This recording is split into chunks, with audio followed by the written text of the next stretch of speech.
Ito ang inyong lingkod na nagbabalik upang magbigay ng mga balitang walang bias at pawang katotohanan lamang. Ito ang Bayang Pinas. Ang isyong ito ay naging usap-usapan sa buong bansa at iba't ibang social media platforms.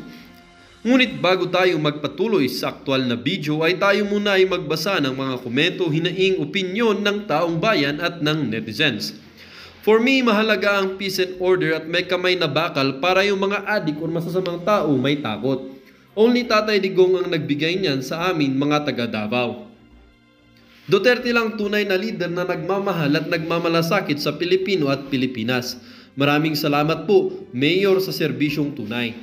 FPRRD is one and the only president that I have fully respected that serve our nation will with all sincerity in his heart. We love you, Tatay Digong. Congressman Dante or Dan Fernandez at Congressman Abante, itigil nyo na ang mga hearing ninyo sa Quadcom. Sa korte nyo na dalhin yan. Napapavayaan nyo na ang mas mahalagang bagay na makakabuti sa bayan. Decency, edi wow, ang perfect nila. Mas gugustuhin na namin yung palamura kesa naman kunwari-kunwari ang mabait, pero ay may bahid naman sa loob. Huli na kayo. Kaya tama na ang paliwanag. Hindi na naniniwala ang taong bayan. Solid Duterte. Kahit pinagbigyan mag-usap ang mga classmates, mali pa rin na sumali sila sa usapan. Hinayaan sana sila mag-usap pero sa usapan nila walang words. Ang garma kayo lang, tatlo nag-uusap, 2 congressman at ang policeman. The best president, FPRRD. Protect the people, save the Philippines. Ibalik sa Malacanang si FPRRD at ibalik ang war on drugs. Huwag na paabutin ng Pasko ang diktador government, EDSA People Power 3, ASAP. Sayang nga lang matanda na si FPRRD para mamuno uli sa Pilipinas.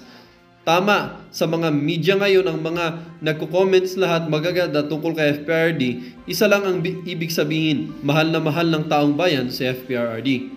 Kung makasigaw nga sila sa mga men in uniform, ganun-ganun lang. Sino lang ba yung mga sumisigaw sa mga men in uniform? Dating rebelde. At kung ayaw nila, yung sagot iko-contempt nila dahil daw nagsisinungaling. Asan kredibilidad nyo mga tuwadkom? Ngayon, huli kayo. Well, para nga sa kabuang detalye at impormasyon ay panoorin na lamang ang buong video. At salamat na rin sa ating mga solid viewers sa walang sawang pagsuporta. At kung bago naman sa ating channel ay syempre, huwag kakalimutang mag-subscribe, pindutin ang notification bell, piliin na rin ang all upang laging maging updated sa mga balitang bago, totoo at walang bias. Dito sa channel ng Bayan, ang Bayang Pinas. Huwag din pong kakalimutang mag-iwan ng like at i-share ang ating mga videos. Muli po mga kaibigan, maraming salamat and God bless.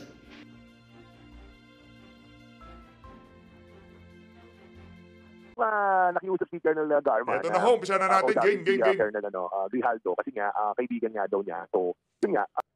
Sasagot ho tayo dito, punto por punto, talagang chachap-chapin ho natin to, ibibigay ho natin yung ating saloobin sa mga sasabihin nitong si Boy Bulol sa video na to, okay? Boy Bulol, makinig ka sa mga punto de vista ni PH Update, ha? Game. Pinatawag namin doon sa may likod para at least malaman kung totoo yung mga sinasabi ni Colonel Garma about doon sa kanyang ticket. So, sinabi naman niya na wala siyang alam doon sa reward system. As a matter of fact, Manong Ted, DJ Shen, inibita namin si Grijaldo precisely doon sa General Barayuga case. Yung pagpatay kay General Barayuga dahil sa ang chief of police ng Mandaluyong.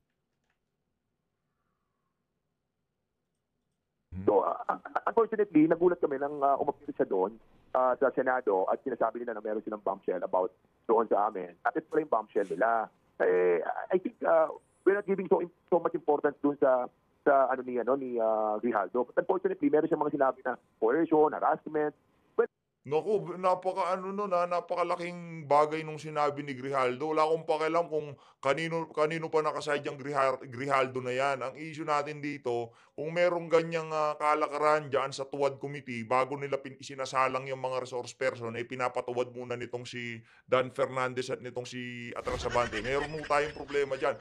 Kung sakaling pinapatuwad man nila at meron silang pinapakitang kung ano-ano mga papel. Kung meron silang mga ganyang klaseng kalakaran, anong panghahawakan ng mga ordinaryong manonood na talagang yung mga isinasalang nyo dyan sa Tuwad Committee, talagang malinis, hindi nabahiran, na pressure o kung ano pa man, di ba?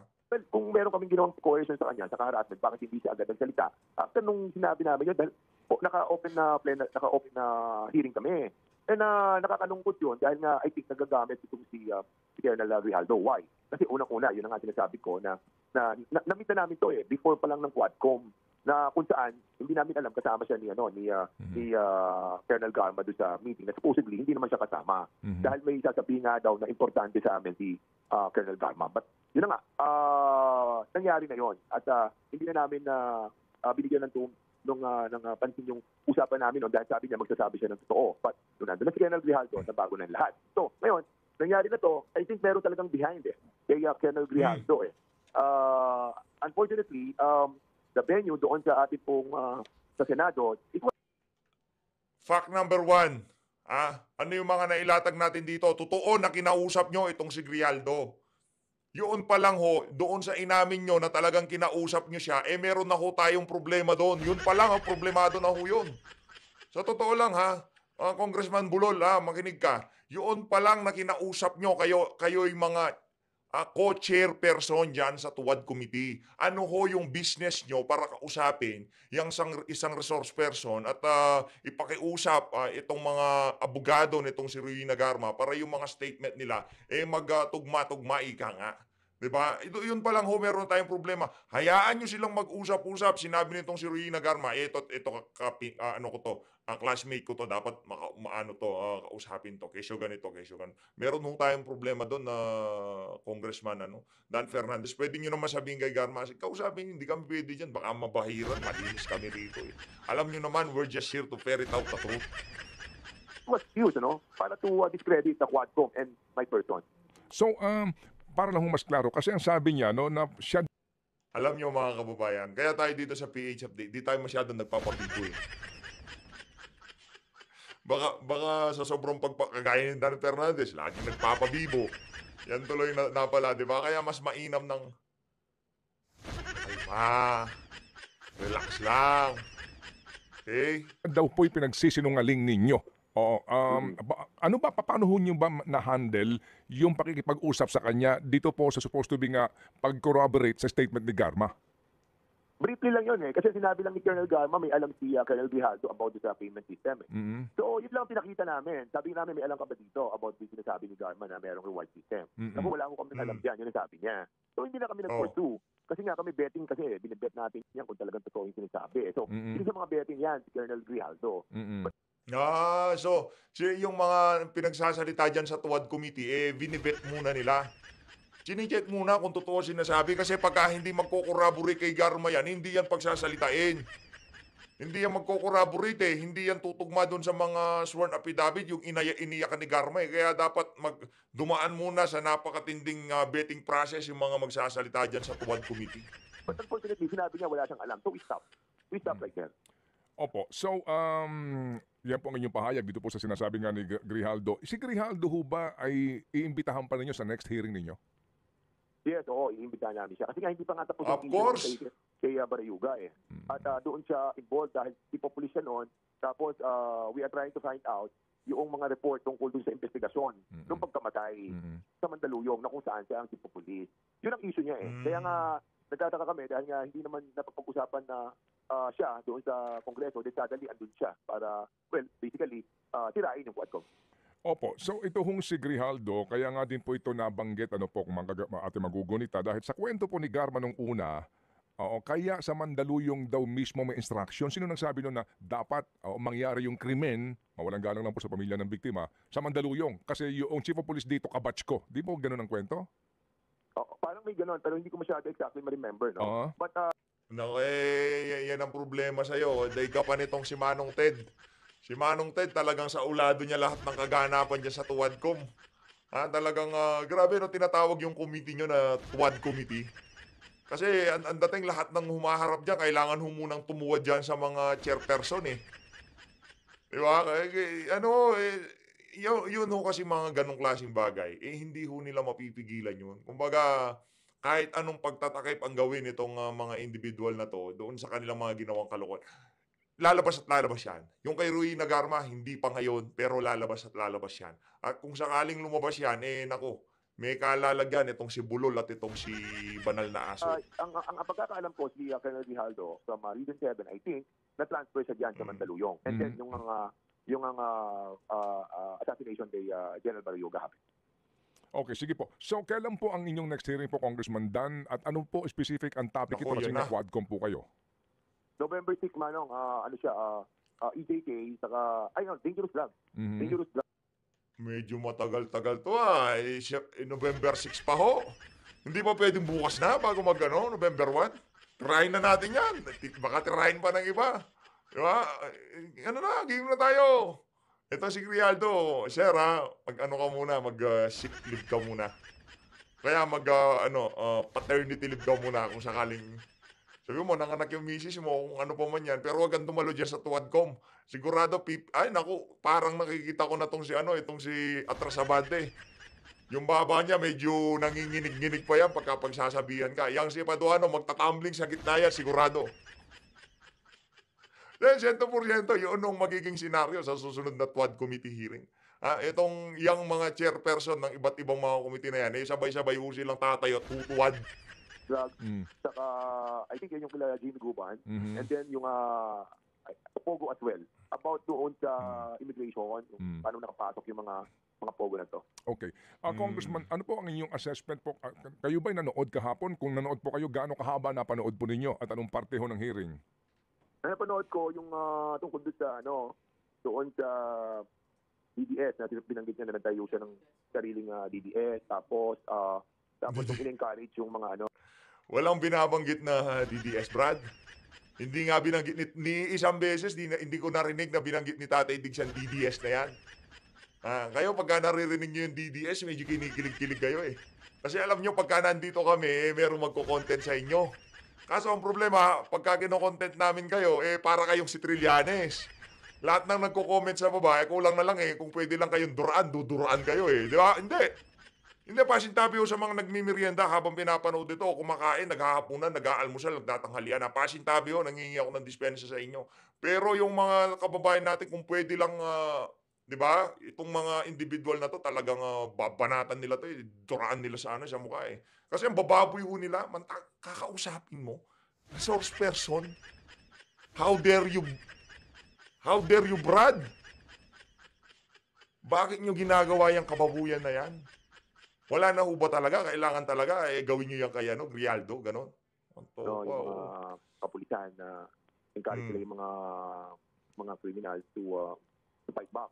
Medyo shocking sa akin yun eh. Medyo na-shock ako doon eh.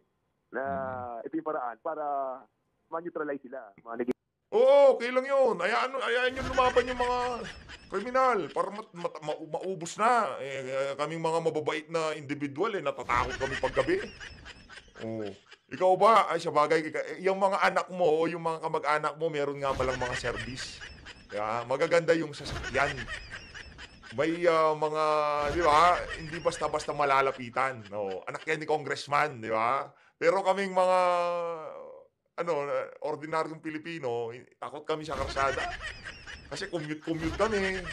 Di ba? Pero kayo, gaganda ng mga chikot nyo. Oh. Tapos mga tawag dito, mga naka-bulletproof pa yan. Oh. Kaya ang yayabang yung protektahan ng kapakanan nitong mga kriminal na to. Ako, I encourage you.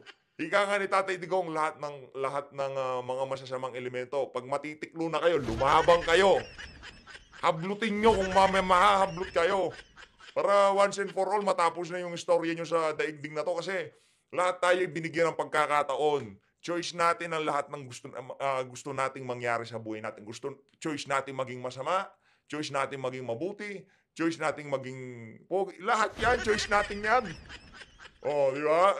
Ngayon, kung ang pinili mo maging masama, choice mo yon. Kung magugurgur ka, naku, walang problema, choice mo yun eh. Ganun lang naman ang buhay.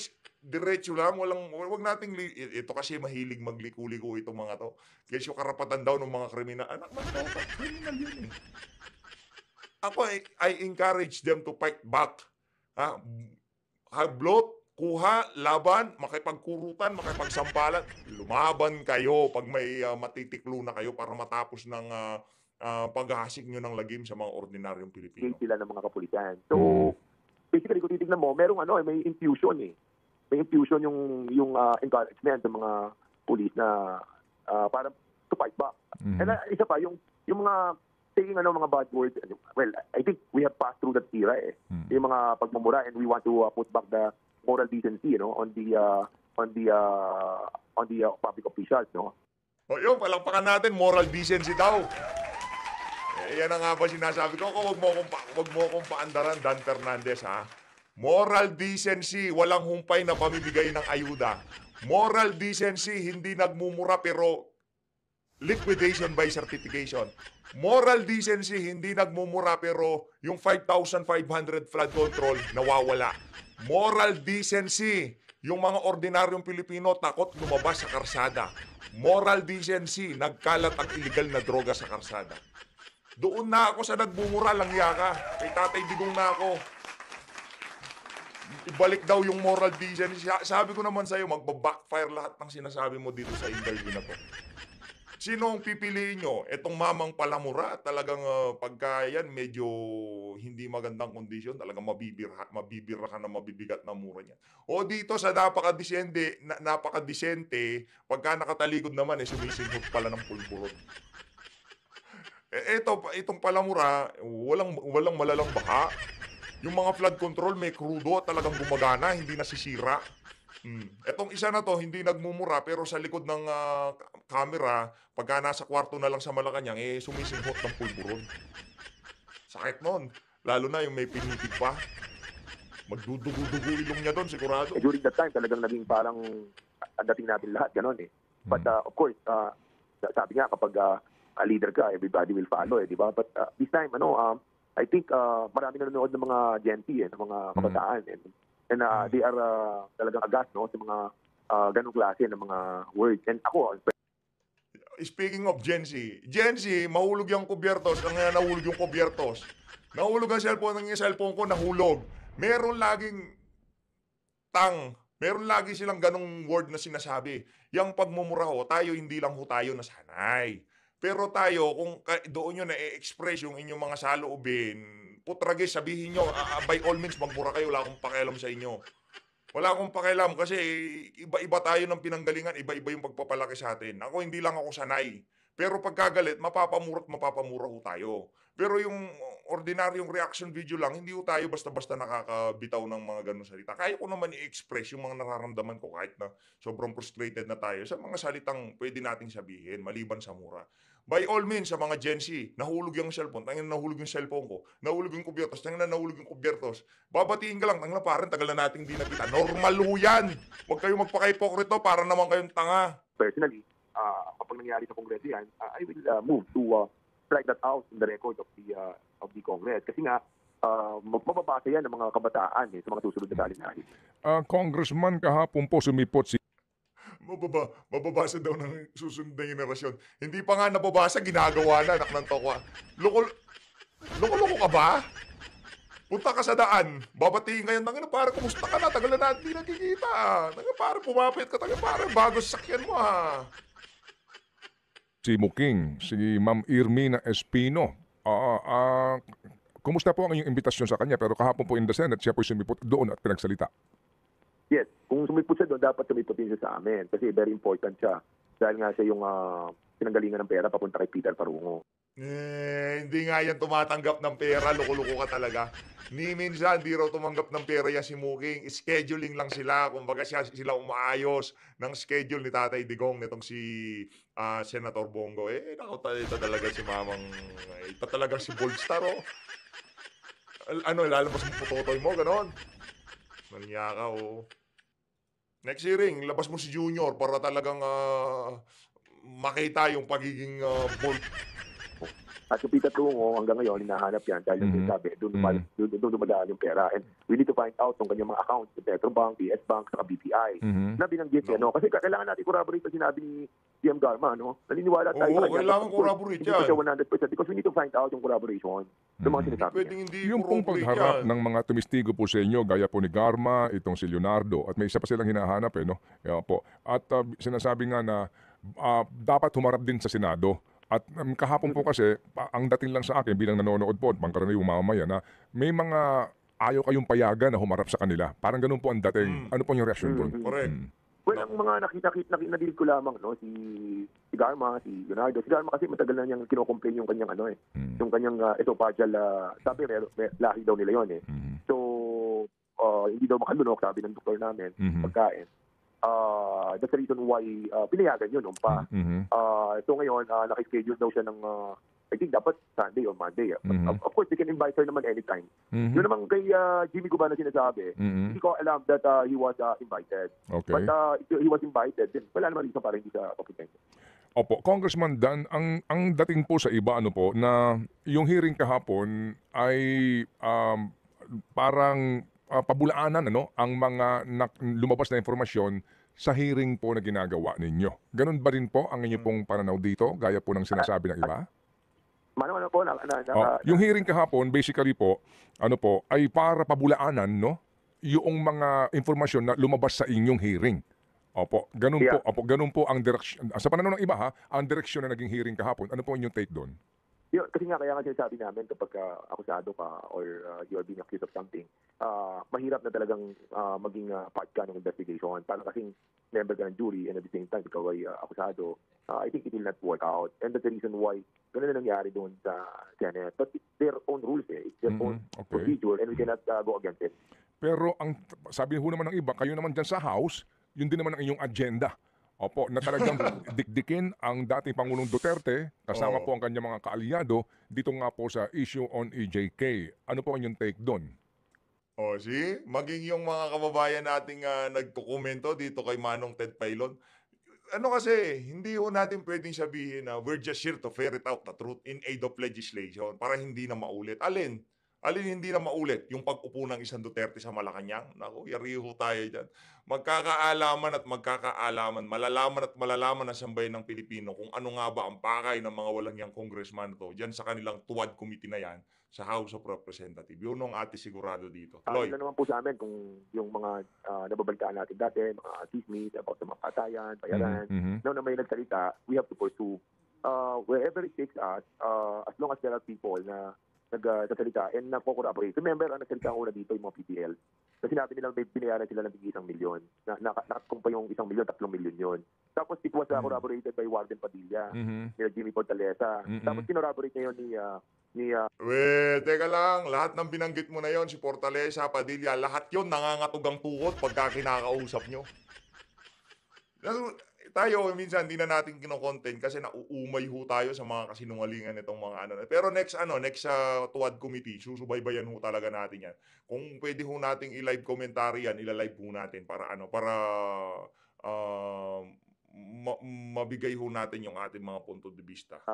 Ni Colonel Garma and ni Commissioner Leonardo. So basically, dumidiretso eh. Ngayon, kung ang sinasabi nila ay something that medyo may politika, I think it's not eh. Kasi nga, yung ating mga biktima din dito at ang dami pala, hindi pala 7,000. It's running around 20,000. Kaya, yun ang nakakabahala sa atin.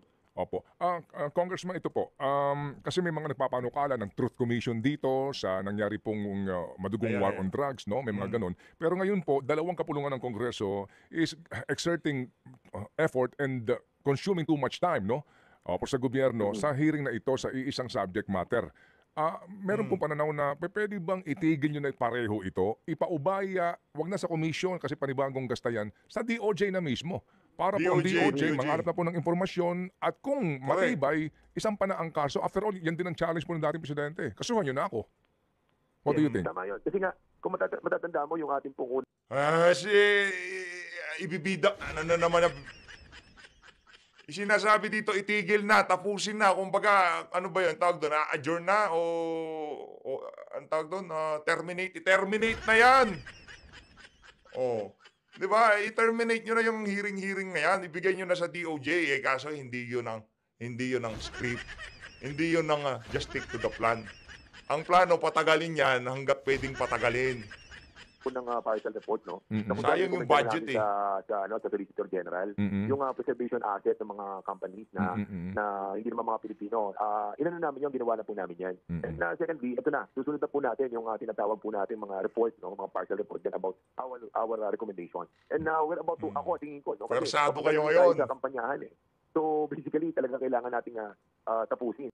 Okay, okay. Puwersado ho sila ngayon na itigil na yung kabalbalan nila diyan sa House of Representatives. Ibang klase Ito talaga, pong oo. pag-hear natin. Okay, sige po. So, sa panghuli po, Congressman Dan, ano ang inyong mensahe dito po kay Colonel Hector Grijaldo? Kung sakasakali po na nakikinig ngayon po sa aming pong programa o kaya po maaari niya mapakinggan itong mensaheng ito. Well, ako sa akin, ang sa akin lang, huwag na siya magpabida kasi hindi naman siya, well, nakakalungkot lamang na interchange ng gano'n, ng coercion, ng harassment. Kailangan i-prove niya yan. At of course, we will take action on that. I heard na, hindi ko alam kasi, pero parang balita ko, na-suspend siya eh. And I have to check it out. Kung na-suspend siya, if it is this way para maka-get even sa amin, huwag naman sana. Kasi meron mga namatay na tao dito, ang dami. Kaya I hope yun lang ang tingnan niya. Ayun na nga mga kababayan, commentary ako kayo dyan sa mga punto de vista na yan. Itong si Dan Fernandez. Lipat po tayo dito. Ito hindi ho natin napanood dito eh. Yung pagtatanong ni Senator Bato de la Rosa dito kay dating Pangulong Rodrigo Roa Duterte. Panoorin ho natin. Senator De La Rosa. Mr. Chair, I would like to share also my own personal experience. Pagdating dyan sa mga words ni President Duterte na sinabi niya, yung pananakot niya sa kriminal na pag kayo, Dan, makinig ka, Dan, ha? kayo mga pulis na involved kayo sa kidnapping, involved kayo sa droga, involved kayo sa hold-upan, papatayin ko kayo. Yes, sinabi niya yan. Sinabi niya yan.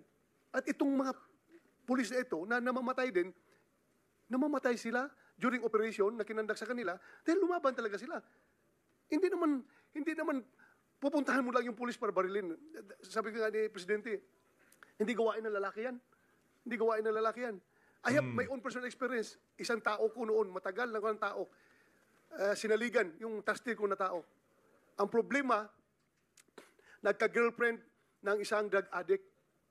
Nung girlfriend niya yung drug addict, siya rin tumira na ng droga. Ngayon, nung tumira na siya ng droga, dahan-dahan na rin siya nagbibinta ng droga. Pupusing na siya.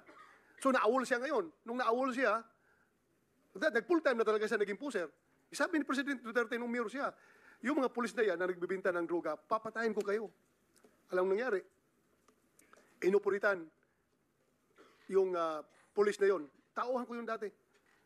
Inoperitan siya. Pag-operate sa kanya, nag-bypass. Nung nag-positive, inaresto siya. Pinasok siya. Barilan sila. Nung mga SWAT na pumasok. Ang masakit pa nga, Mr. Chair, yung mga SWAT na pumasok sa kanya, nag-assault, classmate niya na matagal niya kasama from the training center, Grabe, hanggang no? sila nagiging SWAT, hanggang nagiging kasama sa basketball araw-araw, kasama sa kusina kumakain araw-araw. Pero sabi ng pulis yung SWAT na nag-assault, Sir, ano magagawa ko? Classmate ko yan, hindi ko kayang patayin. Pero lumaban eh. Kaya paano ko i-explain ito ngayon sa asawa ng classmate ko na namatay na kumari ko? Kumari ko pa yun. Ang hirap i-explain, sir. Patayin yung classmate ko, pero kung hindi ko rin naman siya barilin, ako mamamatay. Magaling na shooter yung tao na yan. Magaling ang bumaril. Kaya ganun po ang nangyari. Pag sinabi ni President Duterte sa matter of policy na papatayin ko kayo mga kriminal, papatayin ko kayo mga pulis na sindikato, yun ang ibig sabihin. Papatayin Grabe kapag naman yun. lumaban. Yun talaga. Sabi niya, mas gusto ko pagkatapos ng putukan, kayo ang nakatayo. Yung kriminal ang tumba. Hindi kayo ang natumba. Ang kriminal ang nakatayo. Because mahirapan akong mag-explain doon sa pamilya ng pulis na namatayan. Pero yung kriminal, wala mang problema kasi sila man talaga gumawa ng krimen. Kaya kung lumaban, ang mahirap kasi, pagka kinuha natin yung word palagi na yung intimidation na ginagawa ni Presidente sa mga kriminal, pang-intimidate lang yun. Kaya nga, ang ganda ng Davao City dahil takot talaga pumasok ang mga kriminal doon. Sabi Correct. na, pag kayo kriminal pumasok sa Davao City, hindi kayo makakalabas dito. Kaya takot sila.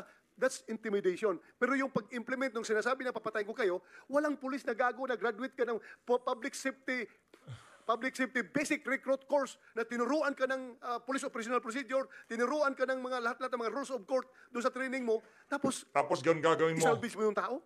Walang pulis na gano'n. Ako naniniwala ako, walang pulis na nasa matinong kaisipan ang gagawa. Doon sa mga aligasyon na dito sa mga professional yan eh. Ano nila yan? Kumbaga, pero naniniwala tayo, merong mga scalawag. Merong mga ninja cops kung tawagin, no? Yung yung tinutukoy nitong si Senator Bato, yung girlfriend nila, talaga yung pag-ibig na yan, pagka hindi nyo na hindi nyo na alam ang pag-handle dyan. Lalamunin kayo ng pag-ibig, no? Yung girlfriend niya, nagbato na rin siya. Ayun, yariho.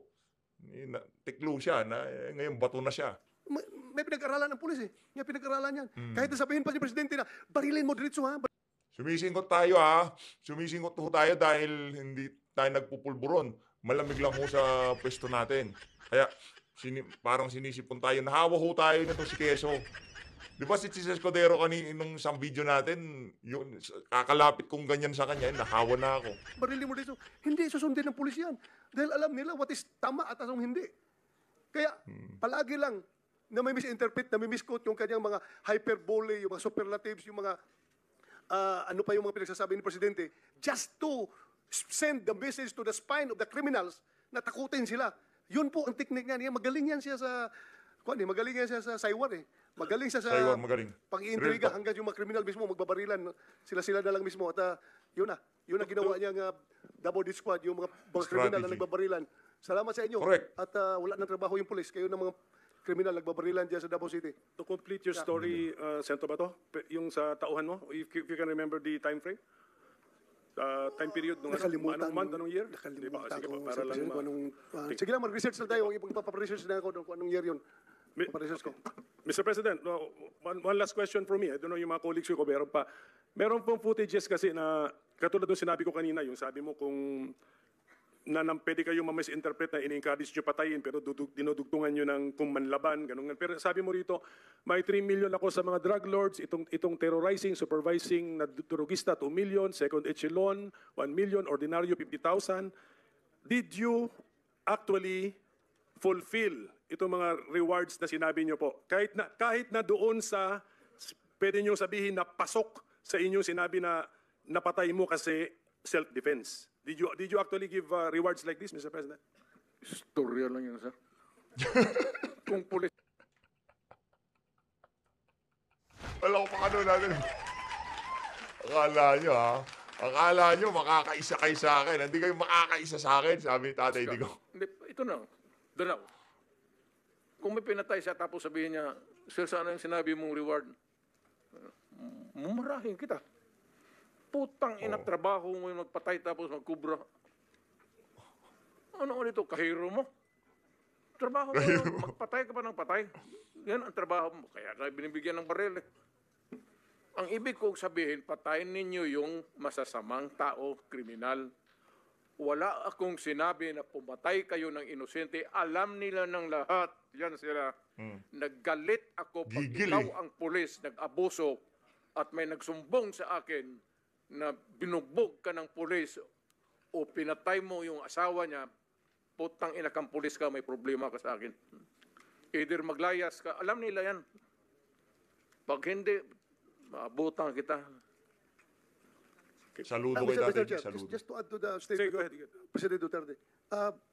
Yung sinasabi-sabi niya na pera, amount na ganito, ang may understanding to that is kasama yan sa fear factor na gusto niyang i-inject doon sa mga kriminal. Tingnan nyo, nung in-announce niya na meron kang babayaran ko yung drug lord, sabi niya 1 million o iba-ibang prices, iba-ibang amount. Tingnan mo. Saywire nga siya. Saywire Kung nga saan siya. napunta ang Saywire. ang pinakamalaking drug lord sa Cebu, si Jaguar, lumayas. Nagtago dito sa Las Piñas. Hanggat dito nakuha sa Las Piñas. Yung mga drug lord sa Iloilo, si Udikta, saan nagpunta? Udikta. Pumunta dito sa narinig Manila. natin yung pangalan na yun. Kasi natakot sila. Natakot talaga sila, Mr. Chairman. Pero kung sinabi mo na actual na binigay yung pera na yan, na pangtakot, na kung may napatay, ibinigay, I don't know. Tanungin natin si President Duterte kung binigay ba niya kung may namatay. Hindi, kasi- Pero ang alam ko, pangtakot lang niya yun. Kaya naglayasan yung mga drug lord dito sa Pilipinas. Ngayon, nang wala na si President Duterte, bumalik na naman. Andyan na naman sila ngayon. Continue yung kanilang trabaho, kanilang negosyo. Kaya Hindi nila nakuha yung style ko, sir. Hindi ako magsabi na magbigay ako bounty, ikaw yung kriminal. Criminal A, 50,000. Sabihin ko, ang pulis ang bigyan ko, 50,000, sigurado mahulihan. Kung sabihin mo lang 50,000 doon, wala. Pero sabihin mo, ibigay mo yung 50,000, no? Hanapin mo. Pag lumaban, patayin mo. Alam nila yan kasi dumaan yan lahat sa akin. Instructor ako sa criminal law, pati criminal procedure. Dumaan yan sila sa akin, either sa klase or lecture. Alam nila lahat. Alam nila lahat kung papaano pumatay ng legal at papaano pumatay na makukulong ka. Always in the fulfillment of duty when your life is in danger. Alam nila yan. Pagkapulis ka, hindi lang basta-basta bumaril ka dyan. Only when you are enforcing the law at sabihin mo mag-surrender ka, pag ayaw mo mag-surrender, lapitan mo, you must overcome the resistance.